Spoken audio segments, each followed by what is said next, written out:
Shuddho buddho vimukta Shrudishikara giram Mukhyatat paryabhumi Yasmat jadam samastam Jagadidam amrdat vyapya sarvam Sthito yaha Yasyam sham shavatarai Suranaravanajairakshidam Sarvametad Tam bhumanam mukundam Hridigatam amalam Krishnameva prapadye Tam bhumanam mukundam Hridigatam amalam Krishnameva prapadye Madhya hridaya kashe Sadanandamayo Guruhu Udetu satatam samyak Swatmananda prabodhaka Harihi Harihi Harihi Om Tatsat Jai Guru Jai Guru Jai Guru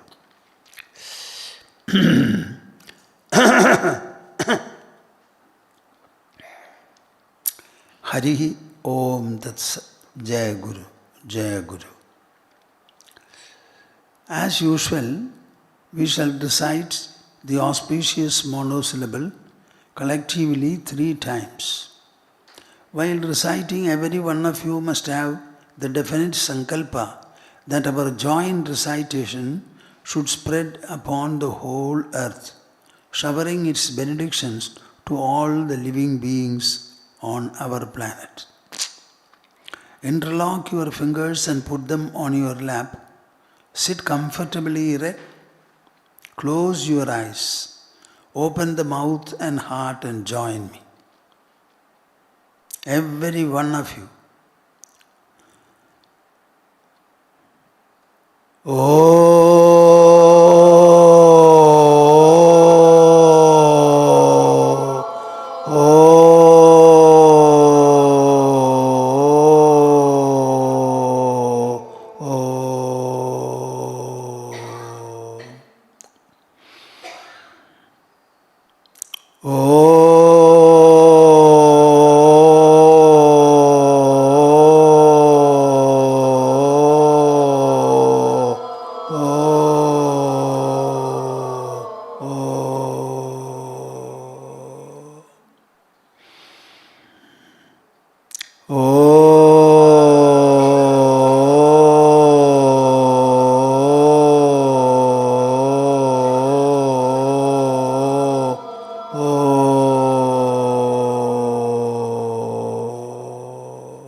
All of you recite following me. Karpanya dosho bahata swabhavaha. Karpanya dosho bahata swabhavaha. Pritchami tvam. Pritchami tvam. Dharma sammudha cheta. Dharma sammudha cheta. Yachreyasyaat. Yachreyasyaat. Nishchitam bruhitanme. Nishchitam bruhitanme. Shishyasteham. Shishyasteham. Shadhimam. Shadhimam. Tvam prapannam. Tvam prapannam. Shishyasteham. Shishyasteham. Shadhimam. Shadhimam.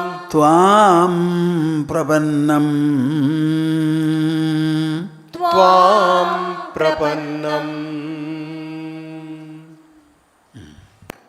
We are still discussing the 27th verse of the 6th chapter. Prashantamanasam hyenam yoginam sukhamuttamam upaiti shantarajasam brahmabhutamakalmasham. Would you like to recite? Prashantamanasam hyenam. प्रशान्तमनसं ह्येनं Yoginam sukhamuttamam. योगिनं सुखमुत्तमम् Upaiti shantarajasam. उपैति शान्तरजसं Brahmabhutamakalmasham. ब्रह्मभूतमकल्मषम्. Bhagavad Gita is a samhita. It is a compendium. It discusses spirituality in a very thorough and comprehensive manner. In all the subtleties, I should say. What is Bhagavad Gita? It is a discussion, an exposition, explanation, and a full treatment of Brahma Vidya. Brahma Vidya, the science of the supreme reality. At the same time, it is also a Yoga Shastra. Yoga Shastra. Brahma Vidyayam Yoga Shastre. Every chapter is described in this manner. In the Bhagavad Gita, you will find some verses here and there, each of which is complete by itself.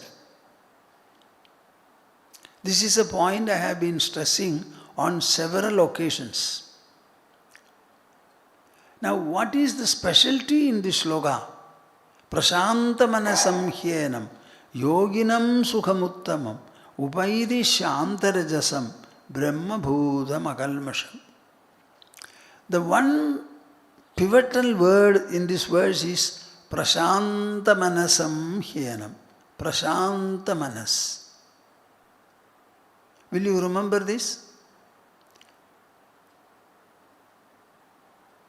He who has a peaceful mind, he who has a serene and placid mind, that alone is sufficient. That is the be-all and end-all of spiritual life and pursuit. What does Krishna say here? Anybody who by the practice of whatever form of sadhana, mento-intellectual sadhana, he is able to reach a state where the mind becomes peaceful, placid and serene. Then his sadhana is over. Such a man will be approached by the Uttama Sukha, the most exalted form of Sukha, happiness, comfort, contentment, delight, satisfaction. Upaidi shantarajasam brahmabhutam akalmasham. When the mind becomes peaceful, the rajoguna in you becomes quietened. You will not have the urge, the uncontrollable urge for activity. Generally, we have our food, and food builds up our energy. Generally, people eat more than what they need, what the system needs. So the energy will also be more. So there will be a craving to become more and more active. Now all that will simply reduce. So you will eat moderately, whatever the body requires, and your activity will not be maximum, nor will it be minimum. It will be in a kind of an optimal level.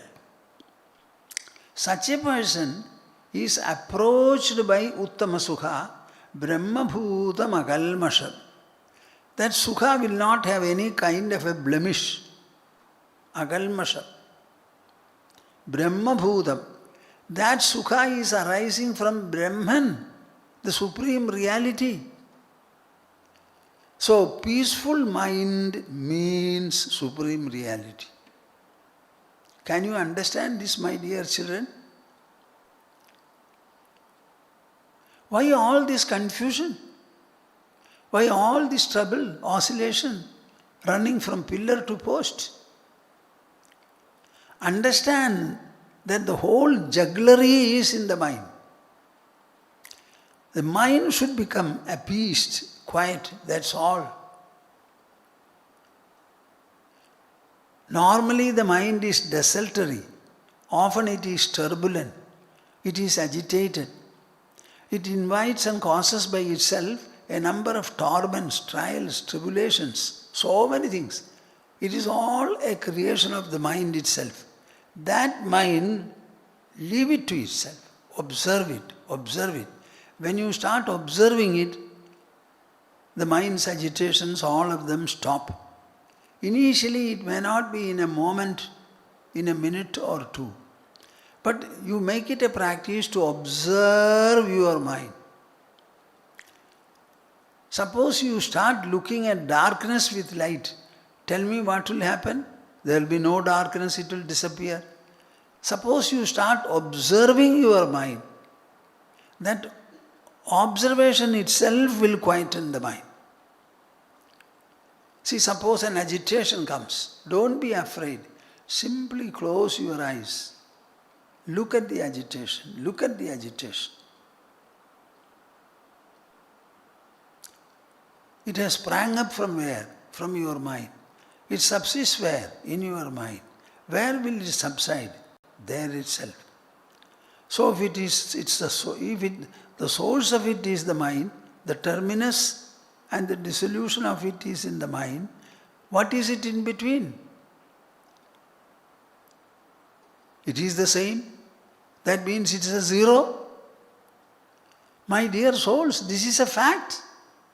Just observe the mind. What is this agitation? Mind itself causes this agitation. What is its root? The mind. But before agitation, how was the mind? It was peaceful. After agitation, how is it going to be peaceful? Then in between also, it has to be peaceful. It is a delusion, a witchcraft, by virtue of which you understand that the mind is restless and cannot be controlled. Krishna says, Abhyasena ta kaunteya vairagyena cha grihyate. By persistent practice and dispassion, the mind can be firmly held. Enhance your vairagya.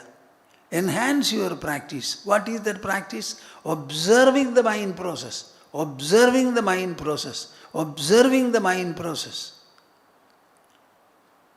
Observe it. Initially you may not be anywhere.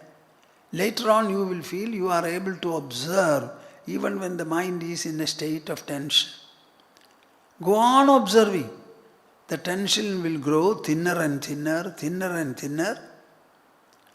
The thoughts will go lighter and lighter, feebler and feebler, slower and slower. And what is the next step? The cessation of the thinking process. And that is what you call samadhi. Nivartayantim nikhilendriyani pravartayantim paramatmayogam samvinmayim tam sahajamanaskam kada gamishyami katanyabhava. This is Yogatārāvalī, Shankara's composition. He says this is all what is to be done. Nivartayantim nikhilendriyani. All the senses. My dear souls, look at me. Sit like this.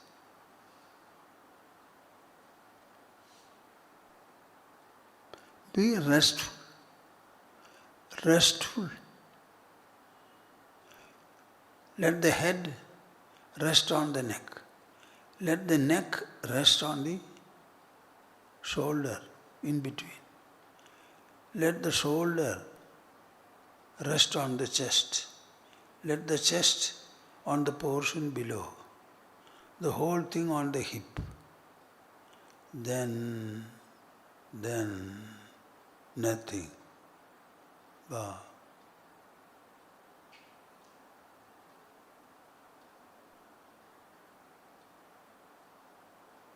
This is all what you have to do.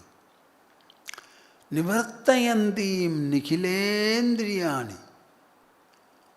Withdraw all the sensory activities. In words it appears to be. What do you have to do? Sit comfortably in a place. If you can sit on the floor, it is the best. Otherwise on the chair. Let the feet do not touch the ground. Have a footrest. If necessary, interlock your fingers and then sit there.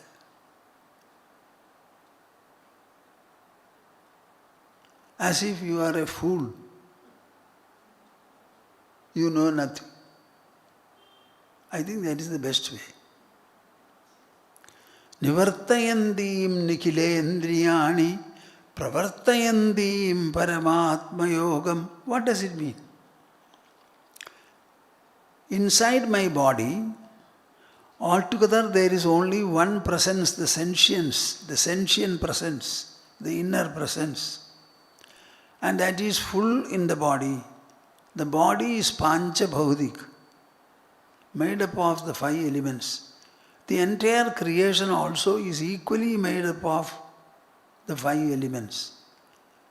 If the inner presence is pervading in my body, pancha bhaudik, it is equally present in the pancha bhaudik creation. It is full. Because it is full, it cannot act. Suppose you could take a bottle, fill it with water, seal it with a cork without giving any space for an air bubble. And then you shake it to any extent. Do you think the water will shake? No. In the same manner, this inner spiritual presence, sentience, consciousness, it is filling the whole body. If it is filling the whole body, can it move? No. If it cannot move, can it act? No.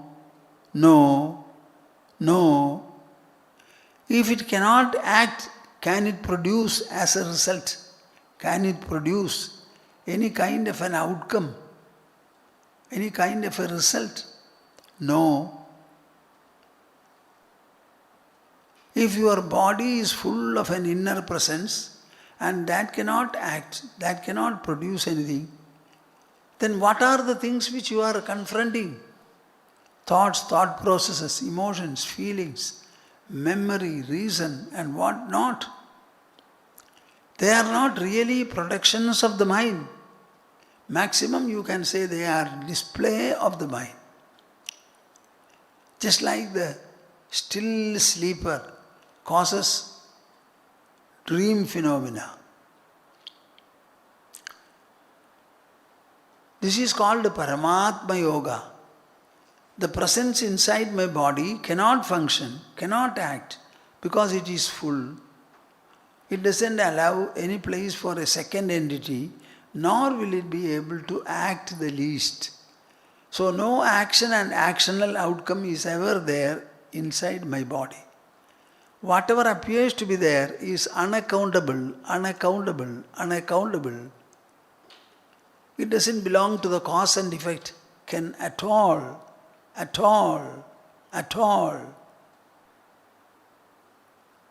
Think in this manner. Only the Paramatma in its fullness is there. Sentience alone is there.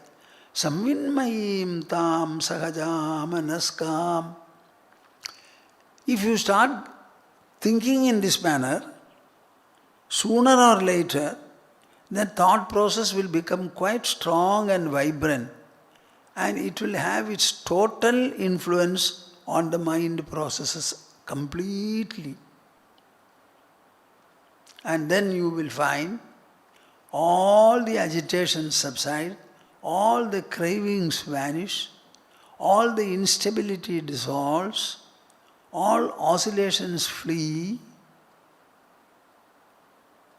and you will find the body is filled with the inner presence. What a beautiful state. When will I get it? Gata anya bhavaha. Eschewing all other considerations, attitudes, involvements and interests.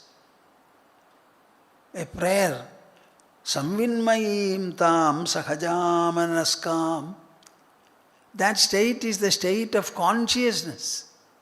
All that you will be able to feel is something is present and I am able to know it. I am able to know the inner presence, the inner presence, the inner spiritual presence, the inner spiritual presence which does not move, which does not act, which does not cause, which does not produce. Wow.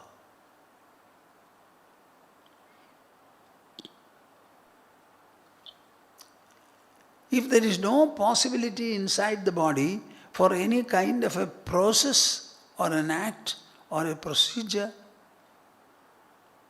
or an effort, because movement and vibration are not possible. Without a movement there cannot be an action. Without an action there cannot be an act or an outcome or an effect. Therefore, what do we reach? We reach a state of fullness within the body which eliminates and dispenses with all kinds of processes and outcomes. Is it right for you to say, my dear souls, think for a while, your mind produces thought. How can the mind produce thought? Production is a process. That process involves action and activity. If the presence inside the body is full in the body, can it act? No. Assert this. No, no, no. So the thought is not produced by the mind. Every thought when produced must be kept there. Trillions of thoughts have been produced by our mind. Are they all there inside the body? Where is the place to stack them? First of all, are they there? Secondly, can the mind stack them? So the whole process is different. Look for it as separate from whatever you know, as something sovereign, not governed by the laws of causation, cause-effect sequences. We speak about jivas. How many? Quite a number of them. Every body contains one jiva. So as many people are there, so many jivas, so many living souls are there. Is this concept right? No.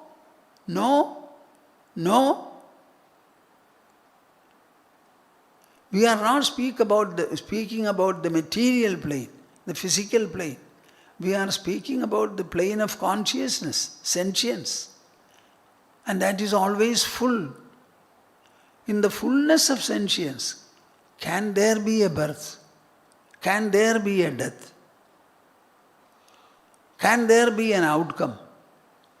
Can there be any plurality, plural things? My dear souls, all of them are fictitious. Simply dispose them off. By what? By your clear understanding. By the firmness and the perceptive nature of the intelligence, understand these propositions, these reasonings, and dispense with them. No, whatever is said and done, the mind cannot produce a thought, cannot produce a feeling, emotion, memory, nothing. Whatever I am feeling now is a result of the display. Display of what? Display of consciousness itself. Just like the sleeper is producing the dream phenomena, here also the consciousness present in the body, the sentience, that is illusorily bringing up all these plural things. Can we not say and feel this? So the idea that there is a jiva, there is a jiva, there is a jiva, a living soul, it is not at all right. The jiva is only a concept, like many other concepts. God is a concept, reality is a concept, unreality is a concept.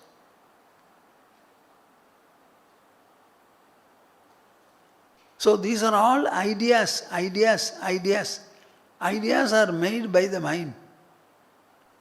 The idea is non-existent. Nothing exists at all. It is only a concept. Conceptual presence alone is there. So, na kaschid jayate jivo sambhavosya na vidyade edattaduttamam satyam yatra kinchin na jayade. I am wondering whether I should go and explain all these verses to you. I feel like explaining. Because I don't know how long I can speak to you. So I would like to explain whatever comes to my mind. Not just whatever comes, I think about it. So, na kaschid jayate jivaha. No living soul is ever born. But living bodies are born. Is there any wave born at any point of time? You stand on the shore of the sea with a notebook and start writing every time a wave comes. 1, 2, 3, 4. Your notebook will be full after some time. Now show me where are those waves which you saw? Are they there? No. So apparentially they are there.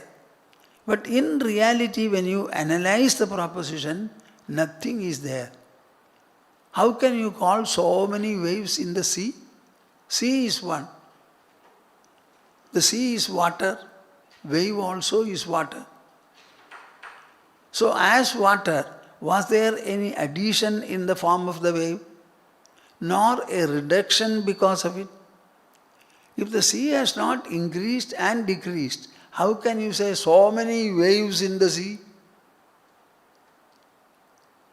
It is one thing to see and feel.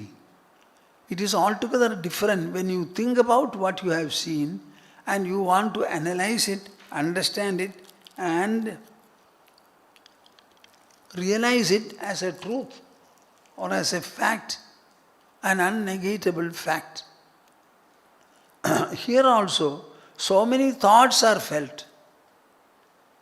Are they arising and subsiding? Is there any place for rising? Where is the vacuum or where is the free place within the body? Is it not full with the Panchabhutas? And where is the place for any other existence to be there? So, na kaschid jayate jivo sambhavosya na vidyade. Are you with me, my dear children? The birth of this world never takes place. Never takes place. Will you be with me? Can I trust you? I wish you were nearer to me. I could see you. Now I only imagine your presence. Sambhavosya na vidyade. What do you mean by the word world? Like all other words, world also is a word. It is an idea. By world, what do you mean? An extensive phenomenon containing a lot of variety. But so far as you are concerned, this world is an experience and ideation. Where is this experience taking place? Within your body. Is it 1 millimeter away from the cornea? No. No. It is not even in the eyes. It is in the mind. The so-called world will have to be your experience for you to refer to it. All experiences, our body does not generate, nor does it have the potential. So many times I have said, our body is an outcome of the food we consume. All our food consists of matter alone, drink also. So the entire body is a material, physical mass. Like any other form of matter, it is inert, I-N-E-R-T, insentient. It does not have a potential to generate an experience or knowledge. At the same time, you are experiencing the world and you are referring to it as the world, as an idea. You have coined the word. So if the body cannot produce the experience of the world, where is the experience felt? Inside the body, but not in the material plane of the body. It is in the mento-intellectual plane. That is not matter. That is not governed by matter, material laws. So what is this world? It is an idea you express with reference to an experience you have, not in the body, but within the body, in the supra-material plane. So what is world, you tell me? It is your fanciful idea. This idea springs up in your mind. So tell me, is there any huge world which is born and produced? I don't know, I wish I could look at your faces. I am talking to you knowledge. Knowledge is an outcome, expression of intelligence. This Swami's intelligence is talking to your intelligences. Just like Krishna spoke to Arjuna, and whatever effect was taking place correspondingly, the same effect it should produce in you also, my dear souls.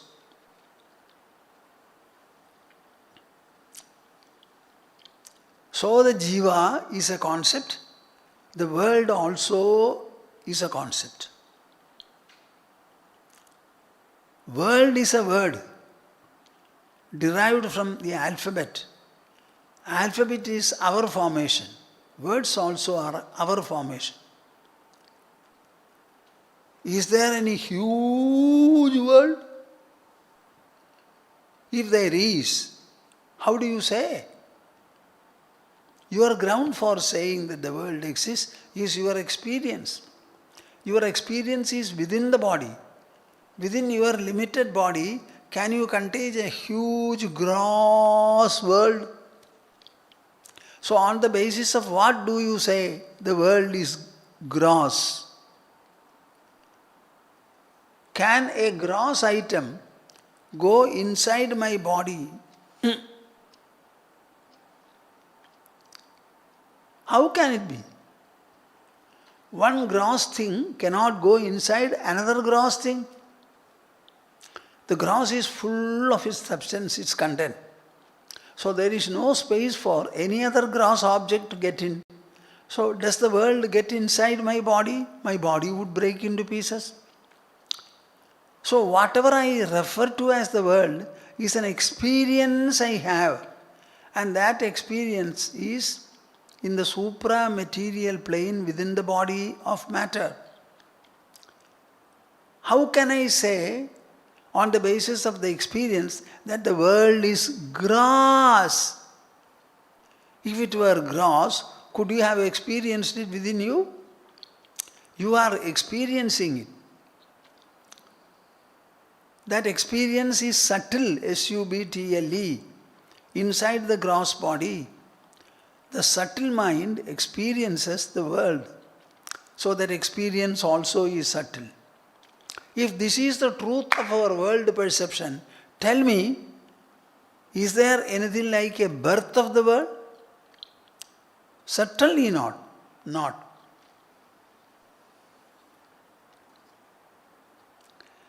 Not only that, as we are wakeful every day for 16 to maximum 17 hours, what is the end, climax of wakefulness? You go to sleep. Wakefulness is never complete unless it takes you to sleep. And in sleep what happens? The entire wakefulness, wakeful perceptions, wakeful effects, wakeful outcomes, all are completely wiped off. So the entire gross body, together with the gross world which seems to perceive, all of them are totally wiped off within you. Where is this wiping off taking place? Within your body. And you lie there. Without such a sleep, can the wakefulness come to an end? Without such a sleep, can the wakefulness come to a climax or a fullness or a completion? No, no, no. We are wakeful only to be asleep. And we are sleeping only to be wakeful. Either you are wakeful or you are asleep. From sleep arises wakefulness, and into sleep it dissolves. If this side of wakefulness is sleep and the other side also is sleep, then what is it in between? Can it be different? My dear souls, what answers do you have? Is there anybody in this world who has woken up except from sleep and whose wakefulness did not get dissolved into sleep? So what is the source of wakefulness? Sleep. What is the terminus of wakefulness? Sleep. Every wakefulness is in between two sleeps. Therefore, what value does it have?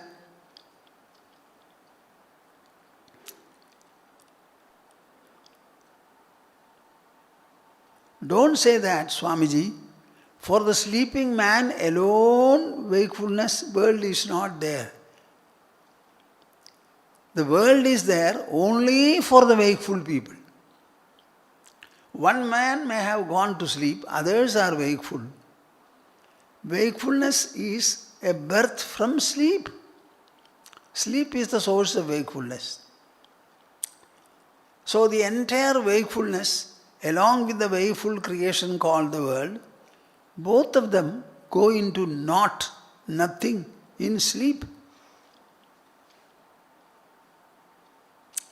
So where is the world disappearing, you tell me? As an experience you see the world, and as an experience you sleep also. So the world experience disappears in sleep, and the world experiences arises from sleep.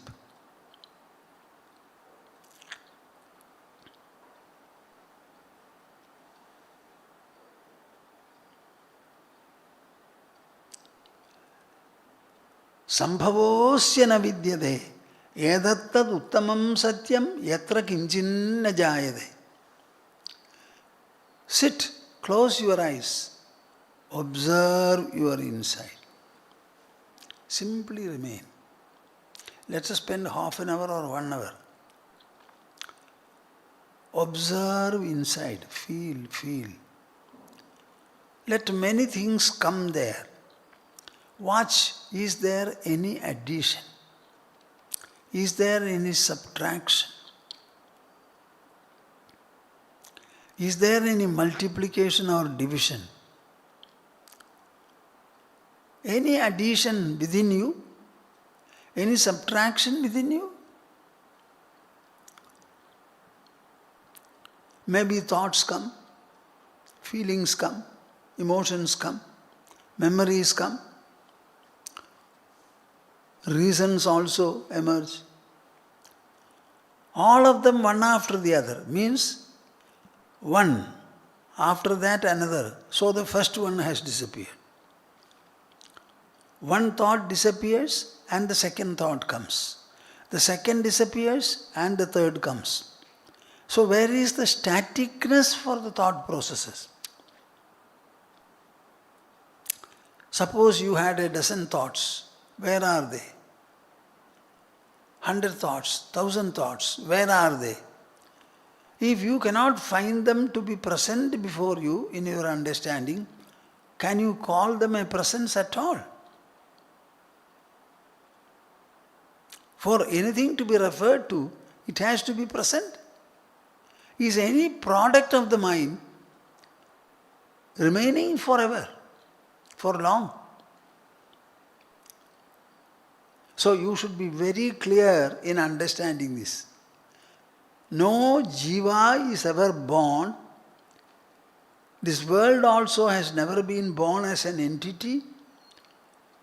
The most exalted truth is that nothing is ever born. The mind remains, the sentience remains. Except the sentience, there is nothing. There is no addition, there is no subtraction, there is no multiplication, there is no division. The chit, the consciousness alone is, the understanding is there. I am, I am, I am. I may have seen many things, I may have noticed many things, but the I is only am. Other things are not. All the other things vanish. I never vanishes.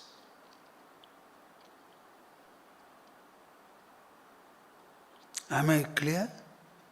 Are you with me? This is Bhagavad Gita, mind you.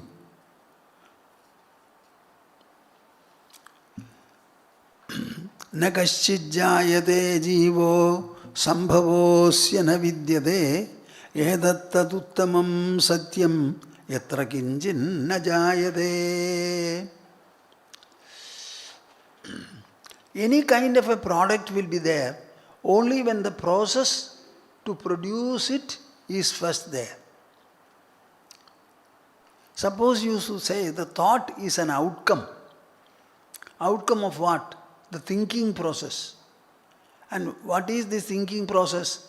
It is a process set in motion by the thinker. Where is the thinker coming from? Are these three there? Thinker, thinking and thought? Or the substance is only one? Observe and find out. You don't have to get anybody's help. Close your eyes and then observe. Is there a thinker in you?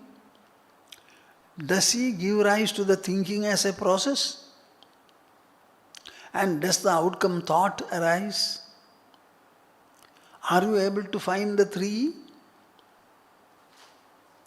Is it a clear demarcation between the three?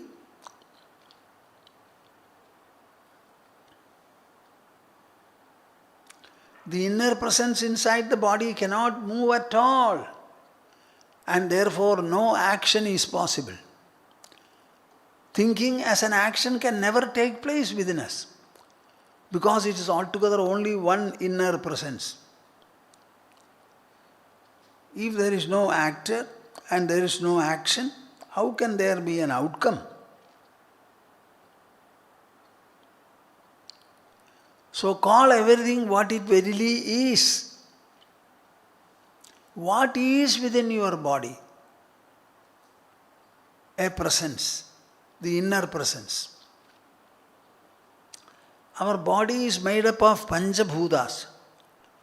In the Panchabhutas we have space, unlike the other four. The others are all visible, sensible. Space is not so. Others are limited, but the space is all pervading.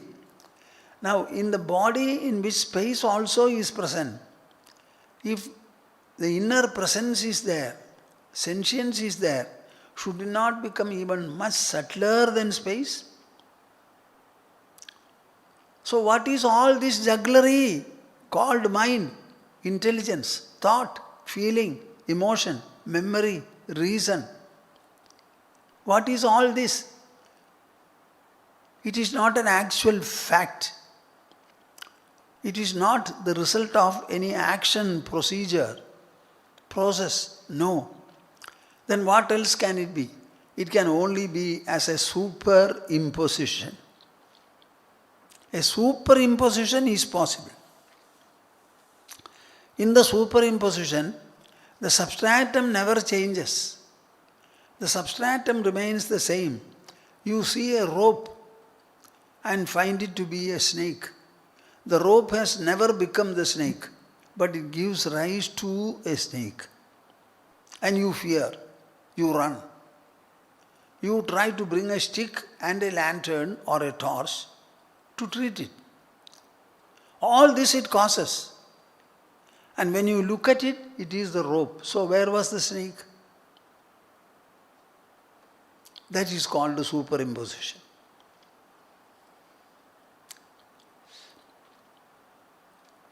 So in approaching the mind, my dear souls, all the laws are suspended. All the processes are dismissed.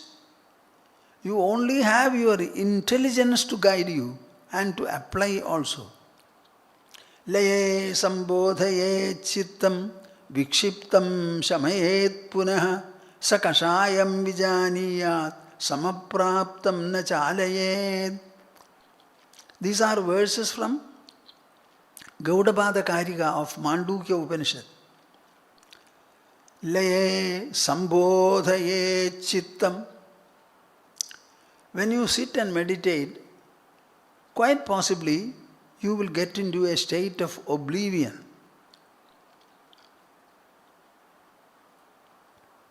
Nothing I knew. Nothing I knew. Every time you are knowing, and in meditation suddenly you went into a state of non-knowledge, that should never happen. It is called laya, a state of oblivion, dissolution. Don't allow that state to take place at all. You should be very watchful, very guarded, very attentive, very sensitive. Laye sambodhaye chittam. Where is the safeguard? I don't want to get into a state of oblivion. No, I don't want. That firmness is the only treatment. To treat the mind, this kind of an assertion alone will help. So, laye sambodhaye chittam vikshiptam shamayet punaha. Suppose there are distractions, what should be done? No. Dissuade the distractions. Sakashayam vijaniyat samapraptam na chalayet. Sakashayam vijaniyat. When it is getting distracted, understand that some kind of a desire or craving is there in the mind. Try to find it out and then say, I don't want to have any desire or craving. Samapraptam na chalayet. If you are able to thus avoid the oblivion state and also distraction, then the mind automatically will get into a state. Look at me.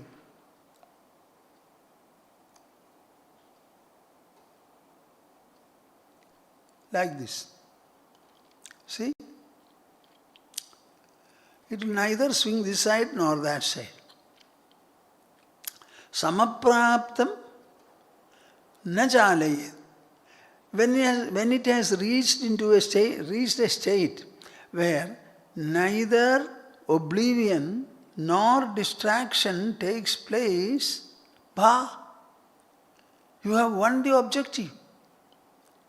Samapraptam na chalayet. Samapraptam na chalayet. Allow it to linger, so that you can experience it more and more, more and more, more and more, sufficiently well. Oh, something is there other than distraction, other than dissolution or oblivion. What is that? What is that wonderful presence?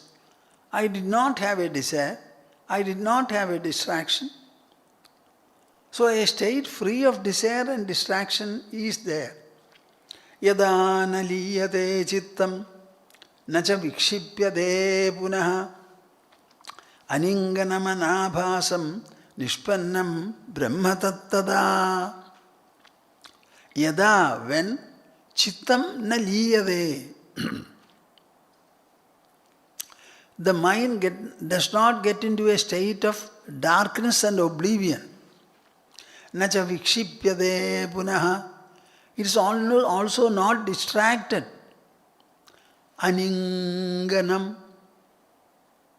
Mark my words. Aninganam.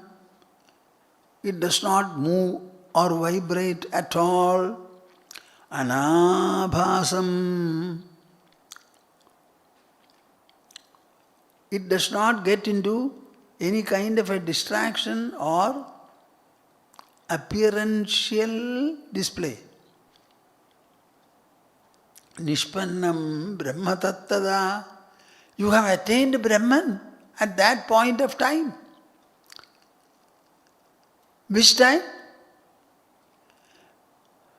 When the mind does not get into a state of oblivion, dissolution, nor does it get distracted, when it remains motionless, still and absorbed.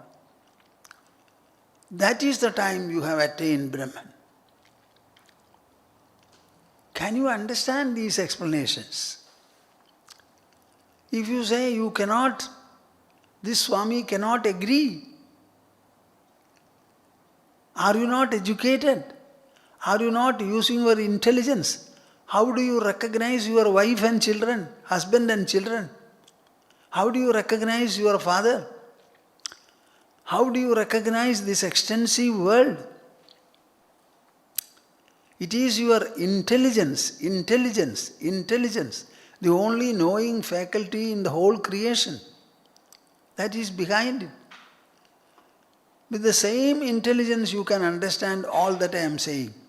Ekatattva ghanabhyasa prananam vilayastata mano vinigrahasya moksha shabdartha sangraha. This is from Yogavasistha Ramayana. Rarely I have cited it. Ekatattva ghanabhyasa. This is a wonderful process. Abhyasa. Persistent practice of what? Ekatattva ghanabhyasa. Intensely practice. What? Ekatattva. Within my body, there are not many substances. There are not many functions.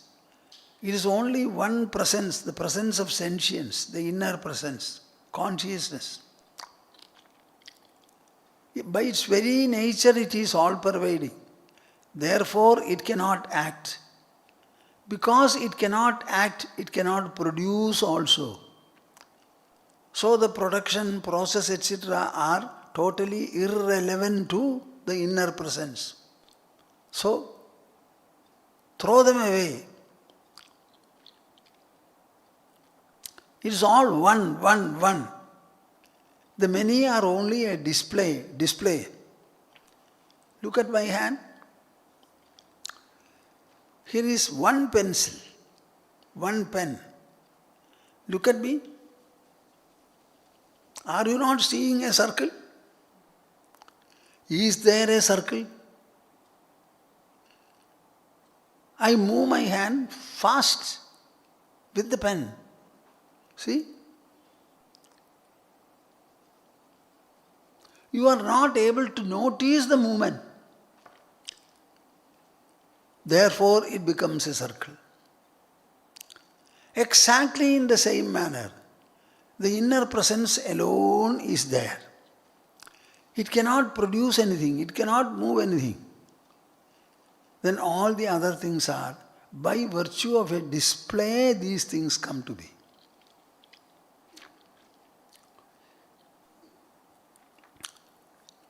Understand the singular truth and hold on to this truth. There is only oneness, oneness, oneness. Inside me is the inner presence, inner presence, inner presence, which is solitary, solitary, sovereign, singular, singular, alone, alone. Go on practicing it day in and day out. This is one method. Another is dissolving the pranic propulsions. The third is restraining the mind. This is in brief the attainment of moksha, he says. Ashtavakra Samhita, like Gita, is an independent, sovereign text. It consists of a few verses in few chapters. Still it is called Ashtavakra Samhita because a variety of thought processes are inculcated there, included there. It discusses spirituality independently. In the discussion you will find the spirit of independence, exclusively independent.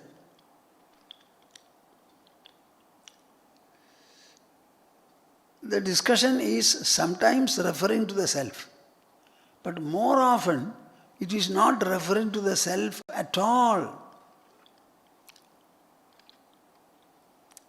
All pronouncements are based upon the mind and the intelligence, based upon the mind and the intelligence alone. Listen to them. Bhava bhava vikarasya swabhavad iti nishchayi nirvikaro gataklesha sukhenaivopasamyadi.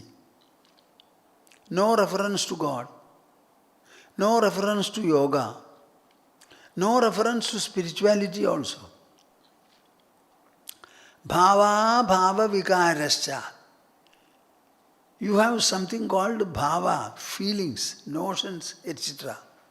Abhava, the absence. Vikara, emotion.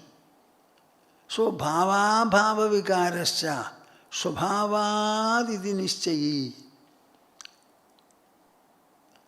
I have a mind.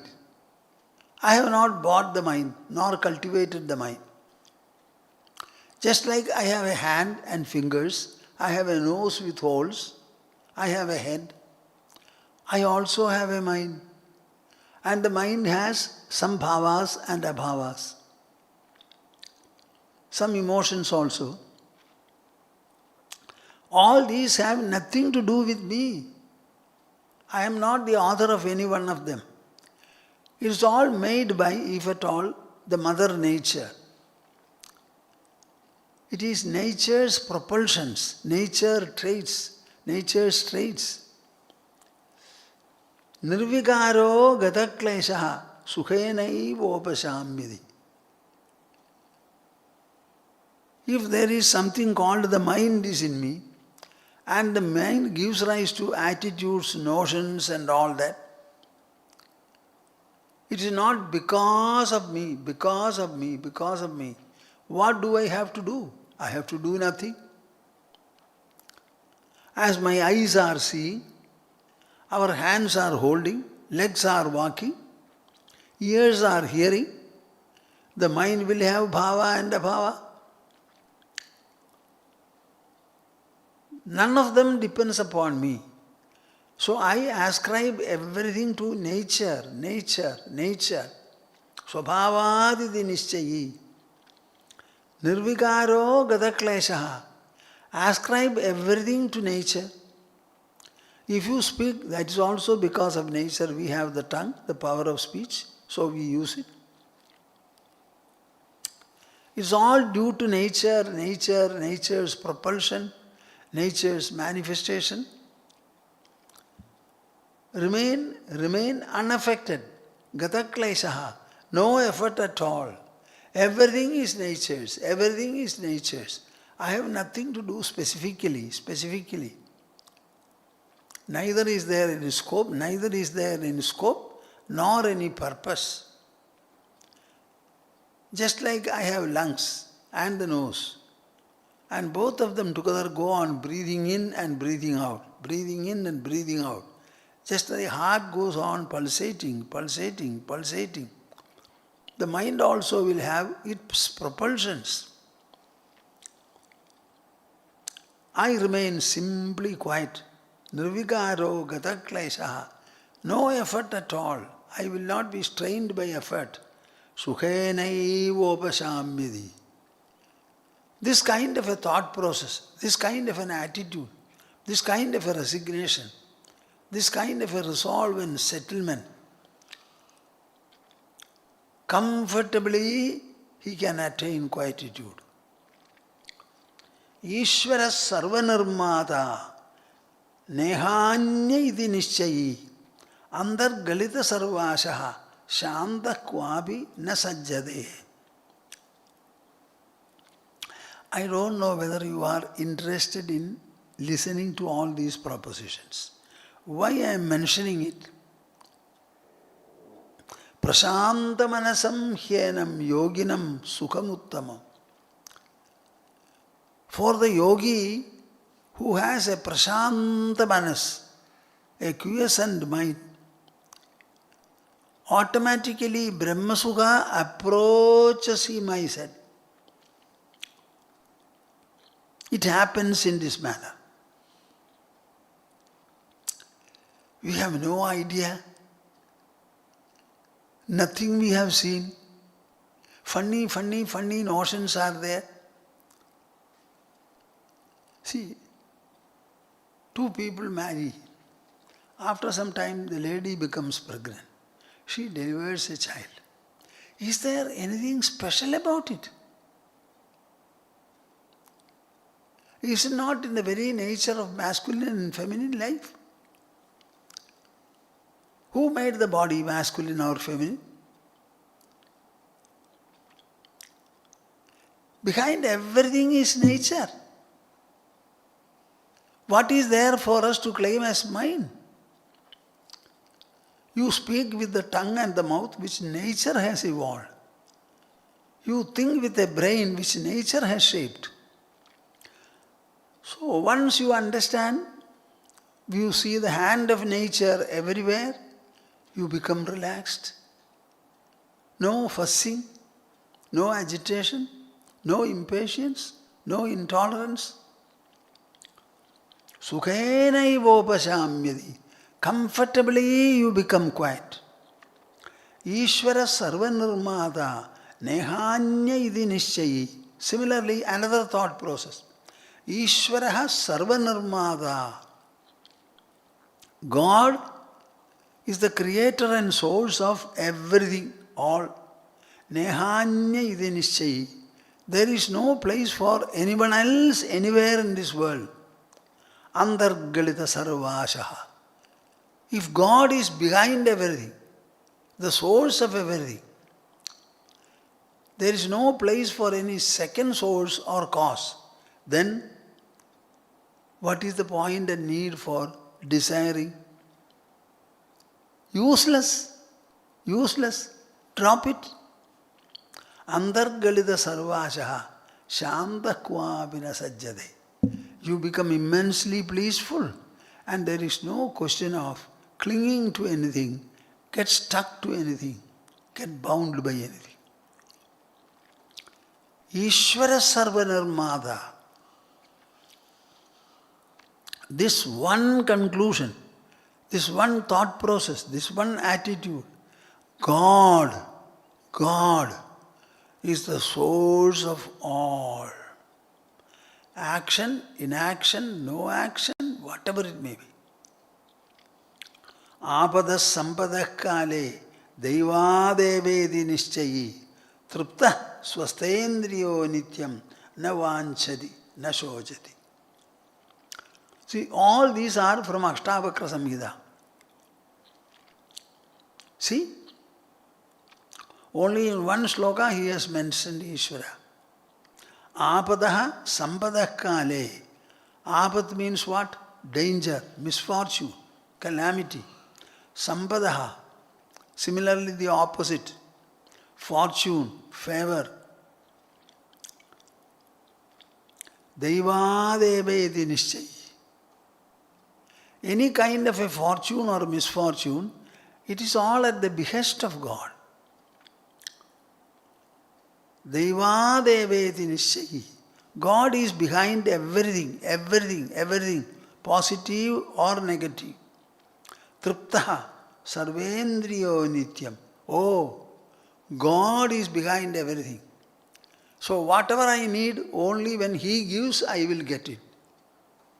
As long as I get it, understand that He is giving it. I have not died, I have lived already for a few years. Naturally, I can live for another few years also. Look at the animal kingdoms. How many other non-human beings die out of starvation? Any species, has it become extinct because of starvation or anything like that?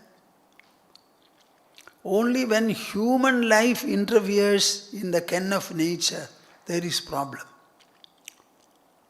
86 lakhs kinds of creatures are there upon the earth, and all of them have been surviving for millions of years. How? Who has made the provision for them?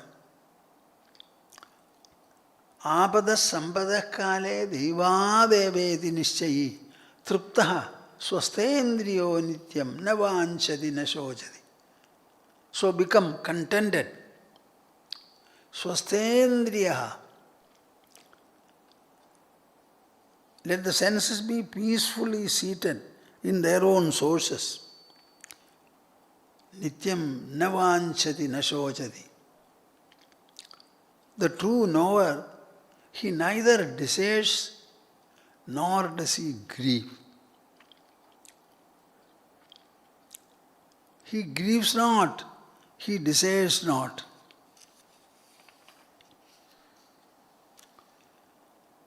Sukha dukhe janma mrityu deivādevedi nischayi sadhya adarshi nirayasaha kurvanna pina lipyade. Bah.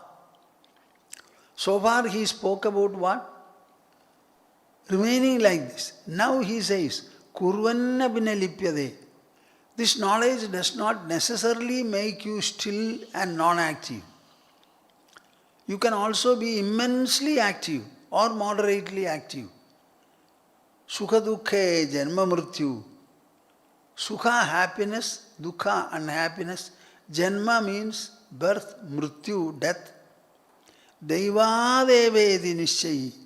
Understand that all these are arranged not by your parents or grandparents. All these are arranged by God. Sadhya adarshi nirayasaha. Sadhya adarshi. If everything is arranged by God, everything transpires because God has wished it, willed it, made sequences, systems and procedures for it. Say, think of the earth. It is 3/4 covered by saline water. How many planets are there in which water is available? But in our earth, there is enough water. This water vaporizes. as pure water without taking salinity. It is pushed and here and there. At some point of time, the water vapor becomes clouds. At some time, they get cooled. In higher regions, they come down as snow. In lower regions, they shed rains. And this process is there to make available pure water for beings. Seawater cannot be drunk. And this river, starting from the peaks, it travels maybe 2,500 kilometers. So wherever it goes, it carries pure water, available for irrigation, available for bathing, available for drinking and cooking. It is all a beautiful system, Baba. Deivadevedi nishchayi. Everything, sukha dukkha, janma mrityu, happiness and unhappiness, birth and death, everything happens at the behest of God. If everything is propelled by God, I don't find anything attainable for me. I have nothing to attain. I was born without knowledge. After I grew up, I knew I was born. I shall be here for a few years, maybe 2, 3, 4, 5 decades. All the animals are looked after by God. This human animal also will be looked after by Him. Think like that. I don't find anything to be particularly attained and to be striven for. Kurvanna vinalipyade. With this kind of an ego-extinct state, you can do anything that you want. Go up the mountain, get into the peak, travel in the sea, wander in the whole world. Many people will come and talk to you. Maybe you tell them something very sweet and amiable.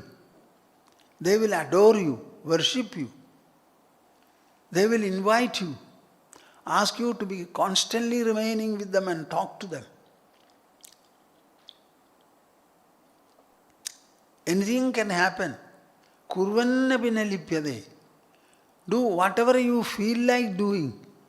Have no egocentric thought at all. Any action done by you will never have a binding effect. Kurvanna vinalipyade. Chintaya jayade dukkham. Nanyatehedi nishchayi. Taya hinaha sukhi shantaha sarvatra galidaspraha. Chintaya jayade dukkham. Whenever we have dukkha, it is only due to thinking, thought, not by any other means, not for any other reason. Taya hinaha. Therefore, drop your thought process. Sukhi shantaha. Become comfortable, happy and peaceful. Sarvatra galidaspraha. Go wherever you want, but have no desire at all. Chintaya jayade dukkham nanyadehedi nishchayi taya hina sukhi shantaha sarvatra galidaspraha. See, I have read so many verses, a variety of them, all focusing on the mind and telling you, this is the mind to be appeased. This is the mind to be quietened. This is the mind to generate peace, to generate fullness, contentment, happiness.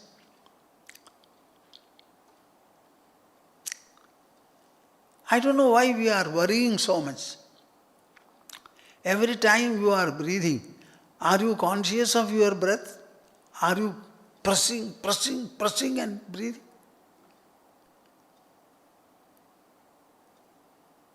Just like the breathing is on, other process also will be on.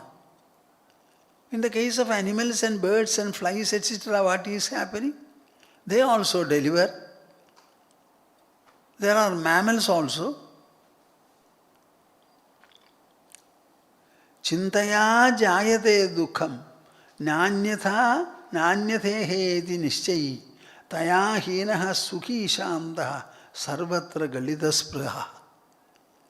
Go anywhere you want. Do whatever you like. Not do also. But have no desire or expectation.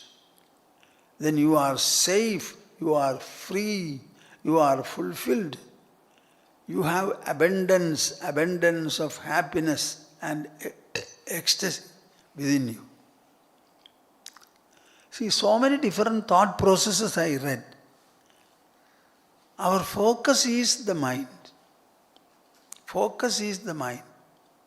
And the means is knowledge. All that I am telling you is knowledge. All that you are receiving is also knowledge. Let me stop now. Think quite well about whatever you heard today. Our sole focus is the mind. Whether you call it mind, intelligence, ego, or their various creations, inwardly the presence and substance are just one. The earlier you realize it, the better.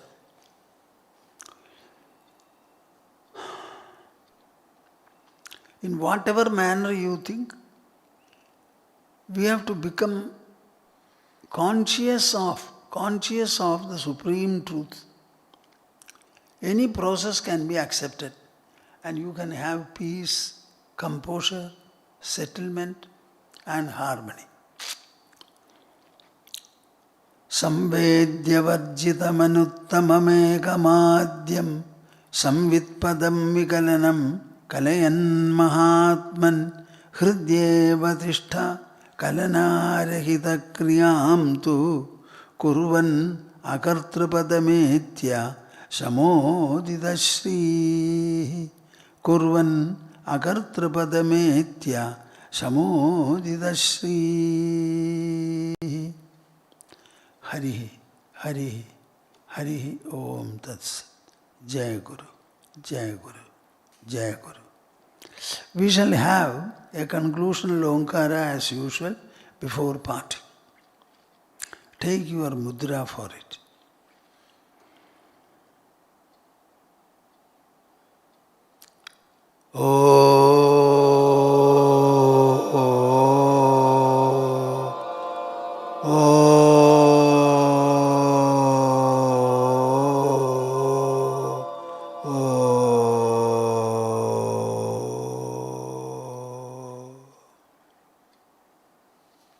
Hari Om Tats.